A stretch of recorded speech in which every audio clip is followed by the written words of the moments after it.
नमस्कार, मैं हूं मृत्युंजय कुमार झा।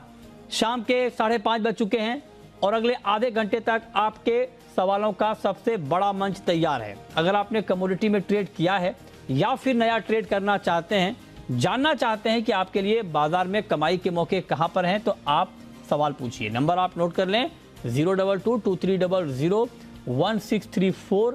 इसके अलावा आप 02223001635 पर भी अपना सवाल पूछ सकते हैं।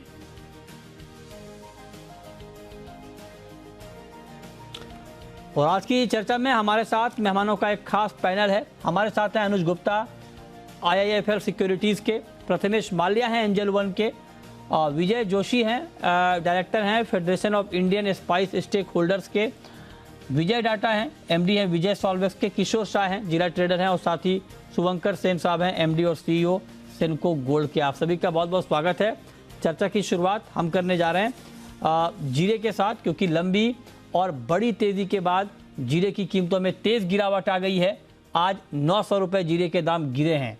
सवाल यह है कि क्या ये प्रॉफिट बुकिंग है या फिर नरमी की शुरुआत। पहला सवाल जोशी जी आपसे। सर विजय जी आप बताइए, बहुत बड़ी तेजी आई जीरे में, साल भर में लगभग दोगुने हो गए दाम, और दोगुने हो गए और जिस रफ्तार से दाम बढ़े, क्योंकि ये कहा गया कि जितनी बुआई होने की उम्मीद थी उतनी बुआई नहीं हुई, खास करके गुजरात में पुराना स्टॉक कम था, डिमांड अच्छी थी, ये सारे फैक्टर ऐसे थे जिससे यहाँ पर जीरे के दाम बहुत बढ़ गए थे, बहुत तेज़ी आई थी। लेकिन आज मार्केट 900 रुपये नीचे आया। हालांकि बड़ी तेज़ी के बाद इसे एक मुनाफा वसूली भी माना जाना चाहिए, क्योंकि एक तरफा तेज़ी थी, लगातार तेज़ी थी, तो इस बात की संभावना थी कि एक प्रॉफिट बुकिंग मार्केट में आएगी, और आज वो प्रॉफिट बुकिंग बाजार में दिख रही है। 33,260 का क्लोजिंग प्राइस है। और आपको बता दें कि एक महीने में करीब करीब 30 से 35% तक दाम बढ़ गए जीरे के, एक साल में दोगुने हो गए। तो ये सारे फैक्टर जो अभी हमने आपको बताए, बुआई कम होने के, एक्सपोर्ट डिमांड बढ़ने के, इसने जीरे की कीमतों को आसमान पर पहुंचा दिया। तो विजय जी आप बताएं सर, क्या आज जो गिरावट है इसको प्रॉफिट बुकिंग ही माना जाए। विजय जोशी जी बोलिए सर। मैं आपसे ये पूछना चाह रहा हूं कि लंबी और बड़ी तेजी के बाद आज जीरे की कीमतों में 900 रुपये की गिरावट आई है, क्या ये प्रॉफिट बुकिंग ही है, और अगर हाँ तो ये कब तक कंटिन्यू रहेगी। सर पिछले एक महीने में देखे तो 100 रुपये किलो की तेजी हुई है वायदा बाजार और हाजिर बाजार दोनों में। तो ऊपर के भाव से करेक्शन इतना बड़ा अगर मार्केट बढ़ता है तो वो नेचुरली करेक्शन आता ही है। तो अभी ये जीरा करेक्शन मोड पर ही है सर, और आज भी 900 रुपया माइनस हुआ है, हाजिर भी बाजार माइनस था, और आज ऊंझा में सर 8 से 10,000 बैग का अराइवल था। सामने व्यापार भी हैंड टू माउथ ही है, एक्सपोर्ट और डोमेस्टिक दोनों व्यापार हम गिने। तो अभी सर फिलहाल ऐसा ही लग रहा है कि करेक्शन मोड पर जीरा ट्रेड करता रहेगा। तो कितना करेक्शन देख रहे हैं आप यहाँ से।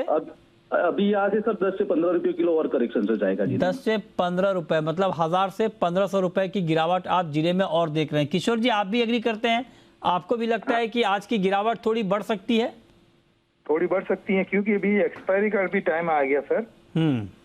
15 तारीख को स्टिकर डिलीवरी में चला जाएगा जीरा। 4000 रन की एक्सपायरी है इस महीने में। अच्छा, तो उसके साथ थोड़ा बहुत करेक्शन आ सकता है। और कितना है तो आपका थोड़ा बहुत कितने का होता है। वही सर 10-15 रुपये हो जाता, तो कोई है नहीं इसमें, चांस ही नहीं सर। अच्छा 10-15 रुपए, मतलब वही आप भी कह रहे हैं कि 1000 से 1500 रुपए। हाँ जी। ओके, तो इतनी गिरावट की संभावना अभी जीरे में है। तो विजय जी आप जरा बताएं कि अभी, क्योंकि बुआई कम हुई है गुजरात में, ये खबर तो थी, लेकिन क्या पिछले कुछ दिनों से ये कहा जा रहा है कि मौसम थोड़ा फेवरेबल हुआ है जीरे की खेती के लिए, ठंड बढ़ी है, क्या कुछ रिकवरी है क्रॉप में। सर पहले जो अपने बात की अपने गुजरात की बुआई की, तो तभी तक ऑफिशियल गवर्नमेंट का फिगर 2,76,000 हेक्टर का ऑन गवर्नमेंट फिगर आंकड़ा आ चुका है। अभी एक शीट एक्स्ट्रा एक वीक की अभी आने वाली, बाकी तो 2,80,000 हेक्टर तक पहुंच जाएगा सर आंकड़ा है। तो ये नॉमिनली माइनस गिना जाएगा लास्ट ईयर से। और अपने सर राजस्थान की सर बात करें तो 5,79,000 Hector sir figure government, Rajasthan government का फिगर आया है। और अभी तक का हम देखें तो एवरेज लास्ट ईयर से थोड़ा बहुत राजस्थान में सर बढ़ा है परसेंटेज वाइज। तो कुल मिलाकर गुजरात और राजस्थान का दोनों फिगर अगर मिलाते हैं तो जीरा हमको सोइंग का जो रिपोर्ट है सर, वो दोनों का गवर्नमेंट का फिगर थोड़ा बहुत परसेंट हमको बढ़ के दिखेगा। अभी का मौसम जीरे में सर फेवरेबल है। सोइंग में जो उनको ठंड, जीरे में ठंड चाहिए, सुबह धूप चाहिए, तो अभी फेवरेबल है। आगे वेदर क्या होता है नहीं होता है वो कुदरत पर डिपेंड है सर। तो अभी जीरे के लिए सर फेवरेबल है। डिमांड हैंड टू माउथ है, एक्सपोर्ट डोमेस्टिक भाव हाई रेट पर है। वायदा में प्रॉफिट बुकिंग सर दिख रहा है 2-3 दिन से। आज मार्केट भी आज सर डाउन था। अब आगे का सर जो भी है वेदर सर डिपेंड करेगा तेजी मंदी। राइट, चलिए बहुत शुक्रिया विजय जी आपका, किशोर जी आपका जीरे पर बात करने के लिए। आगे बढ़ते हैं, अब बात करते हैं मस्टर्ड की। मस्टर्ड को लेकर खबर ये आ रही है कि बम्पर सरसों उत्पादन की संभावना है और इस साल 125 लाख टन उत्पादन होने का अनुमान जताया गया है। पिछले साल के मुकाबले 6% उत्पादन बढ़ सकता है। हमारे साथ विजय डाटा हैं, एमडी हैं विजय सॉल्वेक्स के। विजय जी बहुत बहुत स्वागत है सर आपका। आपके पास क्या रिपोर्ट है सर मस्टर्ड की क्रॉप को लेकर? अच्छा, लगता है अभी हमारा संपर्क उनसे नहीं हो पा रहा है, हम दोबारा उनसे जुड़ने की कोशिश कर रहे हैं। और बुआई इस बार जो है सरसों की जो खेती है 8% बढ़ी है और अब तक ये कहा जा रहा है कि 94 लाख हेक्टेयर से ज़्यादा में मस्टर्ड की बुआई हुई है। हालांकि 2022 में करीब करीब 111 लाख टन का उत्पादन हुआ था और अब ये कहा जा रहा है कि इस बार ये आंकड़ा बढ़कर 111 लाख टन से बढ़कर 125 लाख टन तक उत्पादन का आंकड़ा मस्टर्ड का यहाँ पर पहुँच सकता है। तो अनुज गुप्ता भी हमारे साथ हैं। अनुज जी, तो ऐसे में क्या सरसों के दाम अभी थोड़े दबाव में रहेंगे? बिल्कुल मृत्युंजय जी, जैसे हम लास्ट टाइम भी हम डिस्कस कर रहे थे कि इस बार सरसों की बम्पर क्रॉप देखने को मिल सकते हैं, तो वैसा ही आंकड़ा अब सामने आता हुआ दिखाई दिया है। तो मुझे लगता है कि इस बार एक्रेज भी बढ़ी है और जो पैदावार है वो भी यहाँ पे बढ़ती हुई दिखाई दे रही है। तो डेफिनेटली जो प्राइसेस हैं वो यहाँ पर कंट्रोल होते हुए दिखाई देंगे और इसका डायरेक्ट इम्पैक्ट अगर हम देखें तो एडिबल ऑयल के पूरे पैक पर पड़ेगा। हमें लगता है कि आने वाले समय में रिफाइंड, सीपीओ सभी के अंदर एक आपको नरमी देखने को मिलेगी और डेफिनेटली जैसे जैसे आगे आवक हिट करेगी मार्केट में तो भाव नरम होते हुए दिखाई देंगे। तो मुझे लगता है कि क्रॉप का असर अब आगे प्राइस पे आता हुआ दिखाई देगा। ठीक है, विजय डाटा हमारे साथ जुड़ चुके हैं, एमडी हैं विजय सॉल्वेक्स के। विजय जी बहुत बहुत स्वागत है सर आपका। आपसे मेरा सवाल ये होगा कि आपके, क्योंकि आप तो लगातार मस्टर्ड को बहुत क्लोजली ट्रैक करते हैं सर, आपके पास क्या रिपोर्ट है सर क्रॉप को लेकर? Sanjay ji, last year mustard की क्रॉप करीब 110 लाख टन थी। हाँ, और इस साल करीब 8-9% का एरिया बढ़ा है। ठीक है, और अभी फाइनल फिगर आने बाकी हैं। तो सरसों का उत्पादन 120 और 125 लाख टन के बीच में होने की पूरी संभावना है। वेदर बहुत अच्छा है, जहाँ भी मस्टर्ड बेल्ट में चले जाएं सब जगह पीले पीले फूल नजर आते हैं, बहुत लहराती हुई फसलें हैं। बहुत अच्छा वेदर है, कंडूसिव वेदर है, बहुत अच्छा, और पैदावार बहुत अच्छी होने की संभावना है, पूरी प्रबल हो गई। तो कितना आपकी उम्मीद कितनी है सर उत्पादन की? मेरी उम्मीद है 120 और 125 लाख टन के बीच में। अच्छा, आपकी उम्मीद भी वही है जो आंकड़ा भी आ रहा है 125 लाख टन का। तो सर अगर 125 लाख टन का उत्पादन होता है तो मस्टर्ड का प्राइस फिर क्या होगा? देखिए, मस्टर्ड कच्ची घानी तेल मेरे ख्याल से इसी लाइन में 125 रुपए किलो हो जाना चाहिए अभी। और बाकी डिपेंड करेगा विदेशी तेलों पर, क्योंकि ये सोयाबीन तेल को कम्पीट करेगा अभी सीजन के टाइम पे। क्योंकि सोयाबीन तेल से ये ऊंचा नहीं बिक पाएगा अभी कुछ महीनों के लिए। और तो सोयाबीन तेल क्या भाव रहता है उसी पे डिपेंड करेगा, उसी के अनुसार ही इसका भाव अच्छा होगा। ठीक है, तो ये राय आपकी हो गई मस्टर्ड के ऊपर। एक सवाल विजय जी मेरा आपसे और होगा कि ओवरऑल सर अभी तेलों के दाम आपको दिख क्या रहे हैं? क्या तेलों के दाम अभी स्थिर रहने वाले हैं, बढ़ने वाले हैं या घटने वाले हैं? क्या होने वाला है सर? देखिए, मुझे बहुत ज्यादा अभी वेरिएशन ज्यादा तेलों में लग नहीं रहा है। ऐसा लगता है कि महीने 2 महीने के लिए भाव ऐसे स्थिर पड़े रहेंगे। तो देसी तेलों का भी उत्पादन काफी अच्छा है, सरसों का भी उत्पादन अच्छा है और सोयाबीन का भी क्रशिंग अब बढ़ गई है। और इम्पोर्टेड ऑयल में भी पाम ऑयल चूंकि काफी नीचा है, पाम ऑयल में 2-4 रुपए किलो घटबढ़ हो सकती है जी, लेकिन भाव लगभग ऐसे ही पड़े रहेंगे। ओके, 1-2 महीने के लिए भाव स्थिर रहेंगे, ये आप कह रहे हैं। बहुत शुक्रिया विजय जी आपका जुड़ने के लिए, मस्टर्ड पर बात करने के लिए। अब बात करते हैं गोल्ड की। गोल्ड में देखिए बहुत दिलचस्प कहानी हुई है कल से आज तक में। कल जब फेड के मिनट जारी हुए तो मार्केट को थोड़ा सा ये कंफ्यूजन हुआ कि पॉजिटिव क्या है, नेगेटिव क्या है, और गोल्ड के लिए दोनों संकेत आए फेड के मिनट से। पॉजिटिव सिग्नल ये कि आगे दरें बढ़ने की रफ्तार थोड़ी धीमी होगी, ये मार्केट के लिए थोड़ा पॉजिटिव था। लेकिन नेगेटिव फैक्टर ज़्यादा थे, क्योंकि फेड ने ये कहा कि 2023 मतलब आगे भी दरें बढ़ती रहेंगी और 2023 में दरें घटने की संभावना नहीं है और महंगाई पर फेड का फोकस बना रहेगा। ये सारे फैक्टर गोल्ड के लिए निगेटिव थे और फाइनली अब गोल्ड पर यही फैक्टर ज़्यादा हावी होते हुए दिख रहे हैं। अभी मार्केट दबाव में आ गया है। हमारे साथ एक बेहद खास मेहमान जुड़ रहे हैं इस पर बात करने के लिए। शुभंकर सेन साहब हैं, एमडी और सीईओ हैं सेनको गोल्ड के। शुभंकर जी, बहुत बहुत स्वागत है आपका। क्या लगता है आपको, फेड के मिनट के बाद आपको क्या समझ में आ रहा है? क्या फेड के मिनट से गोल्ड पर दबाव और बढ़ने वाला है सर?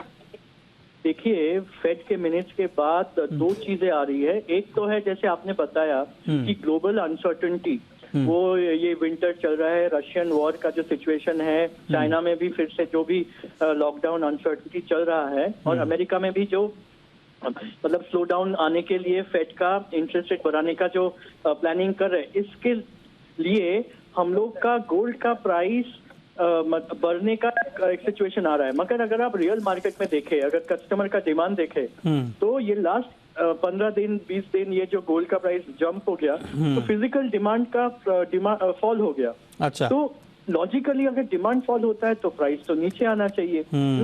सो ये बहुत ही हम लोग कंफ्यूज स्टेट में है और आई थिंक कंज्यूमर और ग्राहक भी कंफ्यूज स्टेट में है कि गोल्ड का प्राइस ऊपर जाएगा कि नीचे आएगा।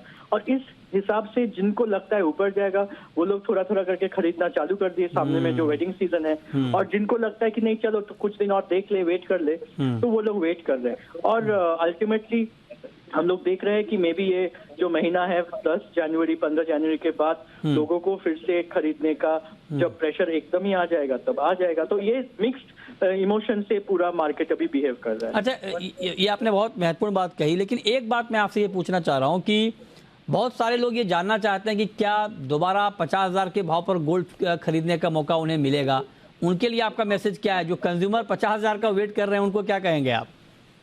मैं इतना ही कंज्यूमर को बोलूंगा कि जब प्राइस 50,000 था तो हम लोग कोई सोचे नहीं थे कि प्राइस 55,000 चला जाएगा। ठीक बात है। तो आज 55 से मे बी 57, 58 तक भी जा सके, मगर जब हम लोग कोई सोचेंगे नहीं तब देखेंगे कि 50,000 में भी आ गया है। तो हम लोग का सोच और एक्चुअली क्या होता है उसमें कोई नहीं है, बट हम लोग को एवरेज आउट करते जाना चाहिए हर एक प्राइस में। बस यही मेरा कंज्यूमर को इंस्ट्रक्शन है। अच्छा, इस 2023 के लिए सर ओवरऑल आपका प्राइस आउटलुक क्या है गोल्ड को लेकर? क्योंकि दोनों फैक्टर हैं, एक तो फेड की तरफ से दरें बढ़ते रहेंगी, लेकिन दूसरी तरफ महंगाई और जो मंदी वाली बात है ये भी ज्यादा मार्केट में चर्चा हो रही है। इसकी मंदी की बात हो रही है, महंगाई ऑलरेडी आउट ऑफ कंट्रोल अभी है ही।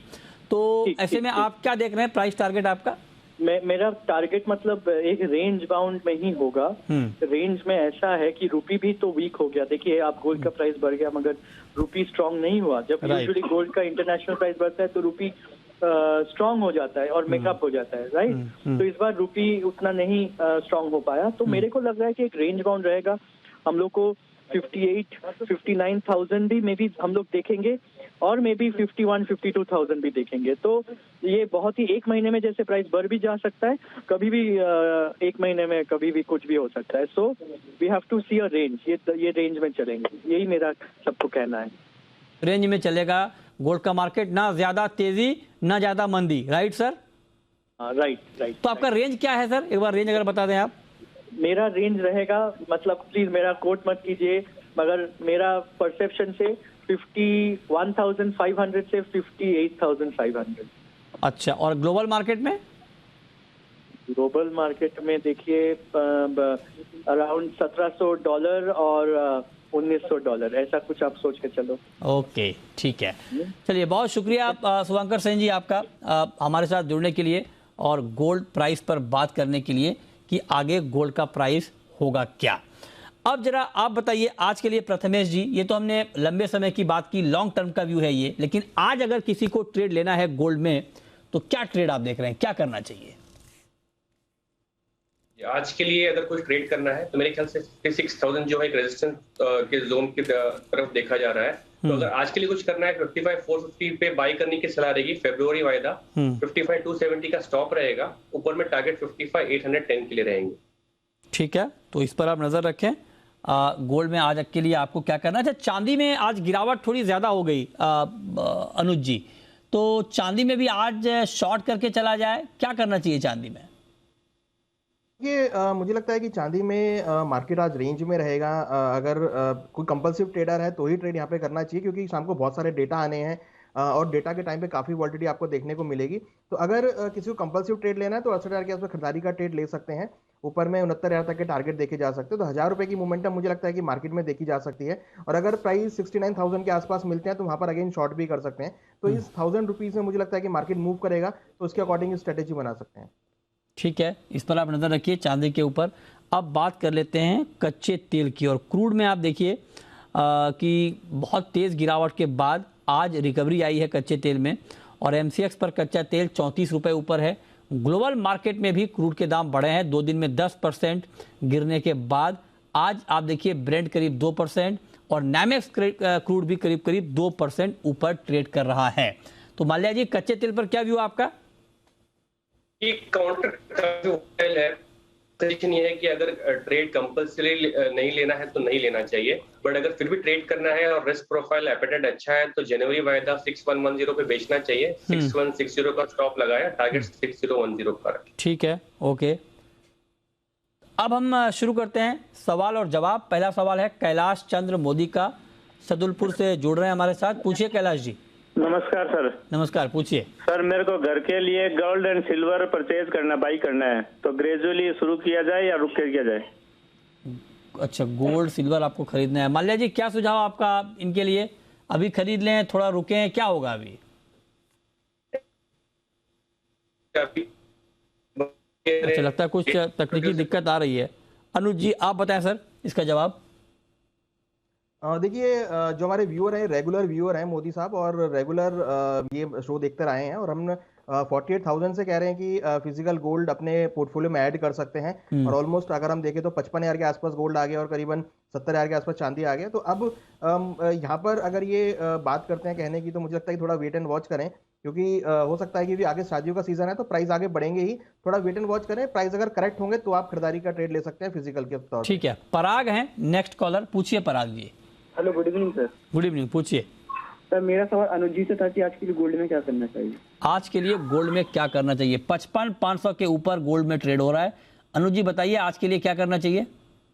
देखिए, 55,400 55,500 के आसपास मिलता है रेंज में, तो खरीदारी का ट्रेड लें। 55,200 का स्टॉप लॉस लगाया, टारगेट 55,900 तक हो सकता है। शाम को डेटा आएगा तो उस टाइम पे आपको अलग मोमेंटम देखने को मिलेगा, मगर हमें लगता है कि बाय ऑन डिप्स की स्ट्रेटेजी गोल्ड में की जा सकती है। बाय ऑन डिप्स, गिरावट पर बाइंग की राय, और लेवल आपको स्क्रीन पर दे दिए गए हैं। नेक्स्ट कॉलर आनंद है हमारे साथ उज्जैन से। पूछिए आनंद। मेरा सोयाबीन को पूछना था, 500 रुपए की तेजी कब आएगी? 500 रुपए की तेजी कब आएगी? अच्छा, बताइए अनुज जी, सोयाबीन में तेजी की संभावना अभी आपको दिख रही है? देखिए, अभी तो ऐसा नहीं लग रहा है, क्योंकि जिस तरीके से सरसों की फसल हम सामने देख रहे हैं और इंटरनेशनल मार्केट में भी पाम के प्राइस गिरे हैं, तो और जिस तरीके से एक स्लो डाउन का इम्पैक्ट है, तो ग्लोबली हमने देखा है कि एडिबल ऑयल के प्राइस नीचे आए हैं। तो मुझे लगता है कि अभी फिलहाल टाइम लगेगा। फिलहाल जो ट्रेंड है अभी थोड़ा डाउन साइड का है, तो पूरे एडिबल ऑयल पैक में, तो सोयाबीन के प्राइस में भी तेजी मुझे लगता है कि अभी फिलहाल अभी तो नहीं आएगी, आने वाले समय में देखा जाएगा, मगर फिलहाल अभी छोटी अवधि में डाउन ट्रेंड आता हुआ दिखाई दे रहा है प्राइसेस में। ओके। अच्छा, मेटल में आज ओवरऑल आपका क्या व्यू है माल्या जी, और आज की टॉपिक आपकी बेस मेटल में कहां पर आपको लगता है कि ट्रेड लेना चाहिए? मेरे ख्याल से क्लियरली स्लोडाउन और रिसेशनरी सिनेरियो का इम्पैक्ट मेटल्स पे दिख रहा है, और सारे मेटल्स लास्ट 2 दिन में थोड़ा सा नीचे की तरफ करेक्शन मोड पर ही है। इसमें से अगेन कॉपर में टॉप पिक रहेगी, जनवरी वायदा 721 पे सेल करने की सलाह रहेगी, 724 का स्टॉप रहेगा, टारगेट 715 के लिए रहेंगे। ठीक है, इस पर आप नजर रखिए। आगे बढ़ते हैं, रुक करते हैं। नेक्स्ट कॉलर उमेश हैं हमारे साथ। पूछिए Umesh ji. Good evening sir. Good evening, पूछिए। मेरा सवाल था कुकुट पे और कपास पे।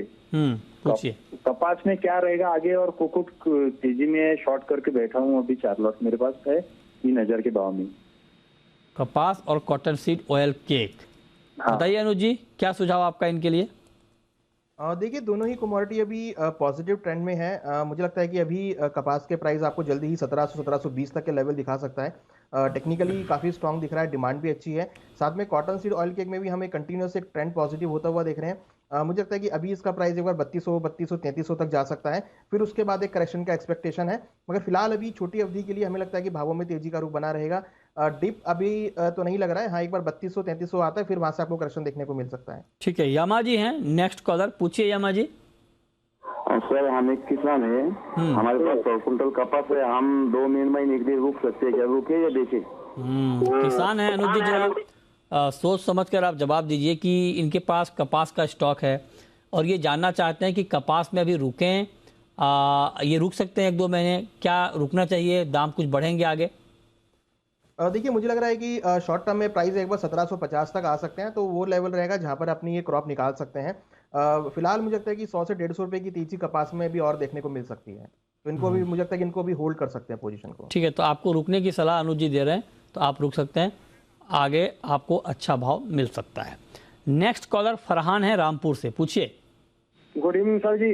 गुड इवनिंग, पूछिए सर जी, मेरा सवाल मेंथॉल पर है। मेंथॉल एक तरफा रैली दिखाने के बाद थोड़ा सा जो है नरम हुआ है, लेकिन अब क्या आगे नरमी जारी रहेगी या फिर 1100 रुपए के टारगेट जनवरी में मिलेंगे? और बीरेन वकील सर को नहीं ला रहे सर आप? बीरेन वकील छुट्टी मना रहे हैं अभी यूएस में आप मिस कर रहे हैं, हम भी मिस कर रहे हैं उनको। चलिए अनुज जी बताइए, 1100 का टारगेट जनवरी में मेंथा में दिखेगा? देखिए एक्सपेक्टेड है कि एक बार 1080 से लेकर 1100 तक का लेवल देखने को मिल सकता है, जिस तरीके का मोमेंटम हुआ है। और अगर हम देखें तो यहाँ पे कॉन्ट्रैक्ट हाई ब्रेक किया है, वॉल्यूम्स के साथ ब्रेकआउट है, तो मुझे लगता है कि आगे भी ये जो रैली है ये आगे कंटिन्यू रहेगी। इनिशियल टारगेट 1080 से लेकर 1100 तक हो सकता है। ओके, नेक्स्ट कॉलर अभिनंदन है हमारे साथ, पूछिए अभिनंदन जी। सर प्रणाम आपको। जी नमस्कार, पूछिए। सर 2-3 दिन पहले कमेंट्री थी कि करंट 71,000 से करंट रेट पे 5 से 6% की गिरावट रहेगी सिल्वर पे, तो 67,000 अराउंड आएगा या इस भाव में बाई कर सकते हैं 68 पे, कि फिर नीचे आए फिर बाय ऑन डिप्स की सलाह करें, किसे क्या करें कि 68 पे बाई करें? हाँ 71,000 पे आपको बताया गया था, और लॉन्ग टर्म के लिए हालांकि सब बुलिश हैं, लेकिन शॉर्ट टर्म में ये गिरावट की बात हुई थी और एग्जैक्टली देखिए मार्केट गिरा भी है, 68,400 पे आ गया है। तो अनुज जी क्या यहाँ से 1,000-1,500 रुपये की गिरावट और दिखेगी? देखिए शाम को डेटा आना है, मेरे ख्याल से ये लॉन्ग टर्म ट्रेडर हैं, इनको वेट कर सकते हैं। अगर मोमेंटम आता है नीचे तो एक बार प्राइस 67 तक भी आ सकते हैं, तो वहां पर ये बाय इनिशिएट कर सकते हैं। फिलहाल मुझे लगता है कि डेटा का वेट करें, क्योंकि कल भी हमने फेड की मीटिंग के बाद थोड़ा सा अनस्टेबल मार्केट होता हुआ देखा है, तो आज जो डेटा आएंगे उससे और क्लैरिटी आएगी, फिर आपको आगे का मोमेंटम देखने को मिलेगा। ओके अगला सवाल है अमित का, पूछिए Amit ji. Sir natural gas में 520 में 4 लॉट्स खड़े हैं बहुत टाइम से। 520 में आपने बाई किया हुआ है? बाय किया हुआ है। अच्छा, तो वो मार्केट काफ़ी नीचे आ गया, तो माल्या जी क्या सुझाव, कैसे नुकसान कम किया जाए? मृत्युंजय जी आपको हमेशा ये फर्स्ट एडवाइस रहता है नेचुरल गैस में कि इस पोजीशंस को कैरी फॉरवर्ड ना करें, वो मैं अभी भी कायम रखूंगा यहाँ पर।